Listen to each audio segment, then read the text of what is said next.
Bitcoin ಹಗರಣದಲ್ಲಿ Nalpad ಕೈವಾಡನ SIT charge sheet ನಲ್ಲಿ ನಲ್ಪಾಡ್ ಹೆಸರು ಇಡಿ ತನಿಖೆ ಮಾಡ್ತಾ ಇದೆ.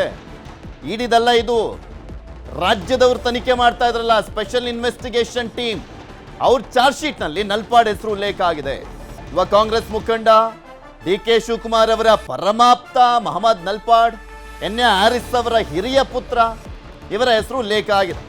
ಶ್ರೀಕಿ, ರಾಬಿನ್ ಖಂಡೇವಾಲಾ, ಸುನೀಶ್ ಹೆಗ್ಡೆ ಜೊತೆ ಸಂಪರ್ಕ, ಬಿಟ್ಕಾಯಿನ್ ನಗದೀಕರಣಕ್ಕೆ ಶ್ರೀಕಿಗೆ ನಲ್ಪಾಡ್ ಸಹಾಯ ಮಾಡಿದ್ದಾರೆ ಅಂತ, ನಲ್ಪಾಡ್ಗೆ ಬಿಟ್ಕಾಯಿನ್ ದುಡ್ಡಲ್ಲಿ ಕಮಿಷನ್ ಸಂದಾಯ ಆಗಿದೆ ಅಂತ ಉಲ್ಲೇಖ ಮಾಡಲಾಗಿದೆ. ಮುಂಬೈ ಸ್ನೇಹಿತನ ಮೂಲಕ ಹವಾಲಾ ರೂಪದಲ್ಲಿ ನಗದೀಕರಣ ಮಾಡಲಾಗಿದೆ, ಕ್ಯಾಶ್ ಮಾಡಲಾಗಿದೆ. ಕ್ಯಾಶ್ ಮಾಡಿಕೊಟ್ಟಿದ್ದಕ್ಕೆ ಮಹಮ್ಮದ್ ನಲ್ಪಾಡ್ಗೆ ಕಮಿಷನ್ ಕೊಡಲಾಗಿದೆ ಅಂತ, ಕಮಿಷನ್ ಪಡೆದ ಬಗ್ಗೆ ಎಸ್ಐಟಿ ಚಾರ್ಜ್ ಶೀಟ್ನಲ್ಲಿ ಉಲ್ಲೇಖ ಮಾಡಲಾಗಿದೆ. ಇದ್ರ ಬಗ್ಗೆ ಇನ್ನಷ್ಟು ಮಾಹಿತಿಯನ್ನ ಪಡ್ಕೊಳ್ಳೋಣ. ನಮ್ಮ ಪ್ರತಿನಿಧಿ ಮಾದೇಶ್ ನಮ್ಮ ಜೊತೆ ದೂರವಾಣಿ ಸಂಪರ್ಕದಲ್ಲಿ ಜಾಯ್ನ್ ಆಗಿದ್ದಾರೆ.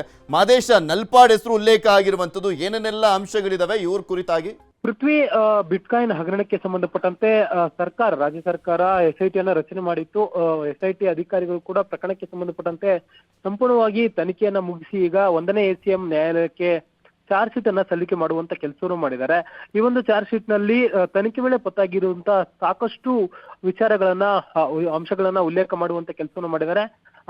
ಇದರಲ್ಲಿ ನಲ್ಪಾಡ್ ಮತ್ತೆ ಶ್ರೀಕಿ ಮತ್ತೆ ಸುಕೇಶ್ ಹೆಗ್ಡೆ ಆಗಿರ್ಬೋದು, ಸುನೀಶ್ ಹೆಗ್ಡೆ ಮತ್ತೆ ರಾಬಿನ್ ಖಂಡೇವಾಲಾ, ಈ ಆರೋಪಿಗಳ ವಿರುದ್ಧ ಚಾರ್ಜ್ ಶೀಟ್ ಅನ್ನ ಸಲ್ಲಿಕೆ ಮಾಡುವಂತ ಕೆಲಸವನ್ನ ಮಾಡಲಾಗಿದೆ. ಇಲ್ಲಿ ನಲ್ಪಾಡ್ಗೆ ಸಂಬಂಧಪಟ್ಟಂತೆ ಒಂದಷ್ಟು ಸಾಕ್ಷ್ಯಗಳು ಕೂಡ ಪತ್ತೆ ಆಗಿತ್ತು ಅಂತ ಹೇಳಿ ಗೊತ್ತಾಗಿದೆ. ಯಾಕಂದ್ರೆ 2017ರಲ್ಲಿ ನಡೆದಿರುವಂತಹ ಈ ಒಂದು ಹಗರಣಕ್ಕೆ ಸಂಬಂಧಪಟ್ಟಂತೆ ಆ ಒಂದು ಸಂದರ್ಭದಲ್ಲಿ ಶ್ರೀಕಿ ಈ ಒಂದು ಬಿಟ್ಕಾಯಿನ್ ಅನ್ನ ಏನ್ ಕದ್ದಿರ್ತಾನೆ, ಕನ್ನ ಹಾಕಿರ್ತಾನೆ, ಆ ಒಂದು ಬಿಟ್ಕಾಯಿನ್ ಗಳನ್ನ ಹವಾಲಾ ಮೂಲಕ ನಗದು ರೂಪಕ್ಕೆ ಅಂದ್ರೆ ಹಣ ವರ್ಗಾವಣೆ ಮಾಡ್ಕೊಳ್ಳೋದಕ್ಕೆ ಹವಾಲಾ ರೂಪದಲ್ಲಿ ಹೆಲ್ಪ್ ಮಾಡಿದ್ದು ನಲ್ಪಾಡ್ ಅವರ ಸ್ನೇಹಿತ, ಮುಂಬೈ ಮೂಲದ ಸ್ನೇಹಿತ ಅಂತೇಳಿ ತನಿಖೆ ವೇಳೆ ಗೊತ್ತಾಗಿದೆ. ಆ ಒಂದು ಹವಾಲಾ ರೂಪದಲ್ಲಿ ಏನ್ ನಗದೀಕರಣ ಆಗಿತ್ತಲ್ಲ, ಹಣ ಬಿಟ್ಕಾಯಿನ್ ಮೂಲಕ ನಗದೀಕರಣ ಆಗಿದ್ದಂತ ಒಂದು ಹಣದಲ್ಲಿ ಇವ್ರಿಗೂ ಕೂಡ ಒಂದಷ್ಟು ಪಾಲ್ ಬಂದಿತ್ತು, ನಲ್ಪಾಡ್ಗೂ ಕೂಡ ಅನ್ನೋದಕ್ಕೆ ಸಂಬಂಧಪಟ್ಟಂತೆ ಒಂದಷ್ಟು ಸಾಕ್ಷ್ಯಗಳು ತನಿಖೆ ವೇಳೆ ಗೊತ್ತಾಗಿತ್ತು. ಹೀಗಾಗಿ ಅವೆಲ್ಲ ಅಂಶಗಳನ್ನು ಕೂಡ ಈಗ ಚಾರ್ಜ್ ಶೀಟ್ ನಲ್ಲಿ ಉಲ್ಲೇಖ ಮಾಡಲಾಗಿದೆ. ಮತ್ತೆ ನಲ್ಪಾಡ್ ಆಗಿರ್ಬೋದು, ಮತ್ತೆ ಶ್ರೀಕಿ ಆಗಿರ್ಬೋದು, ಎಲ್ಲ ಆರೋಪಿಗಳು ಯಾವ ರೀತಿ ಕನೆಕ್ಷನ್ ಇತ್ತು, ಮತ್ತೆ ಯಾವ ರೀತಿ ಕಾಂಟ್ಯಾಕ್ಟ್ ಆಗಿತ್ತು, ಮತ್ತೆ ಎಲ್ಲೆಲ್ಲಿ ಅವರು ಭೇಟಿ ಆಗಿದ್ರು ಅನ್ನೋದಕ್ಕೆ ಸಂಬಂಧಪಟ್ಟಂತೆ ಕೂಡ ಒಂದಷ್ಟು ಸಾಕ್ಷ್ಯಗಳು ಕೂಡ ಪತ್ತೆಯಾಗಿತ್ತು.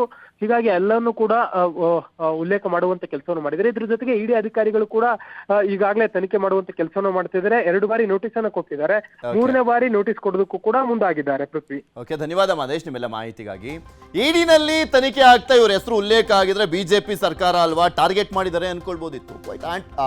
ಆಶ್ಚರ್ಯ ಅನಿಸ್ತಾ ಇದೆ, ಇಲ್ಲಿ ಇಂಟ್ರೆಸ್ಟಿಂಗ್ ಅನಿಸ್ತಾ ಇರುವಂತದ್ದು SIT ಅಲ್ಲಿ ತನಿಖೆ ಮಾಡ್ತಾ ಚಾರ್ಜ್ ಶೀಟ್ ನಲ್ಲಿ ಇವರ ಹೆಸರು ಉಲ್ಲೇಖ ಆಗಿರುವಂತದ್ದು. ನೋಡೋಣ ಏನೇನಾಗುತ್ತೆ ಅಂತ.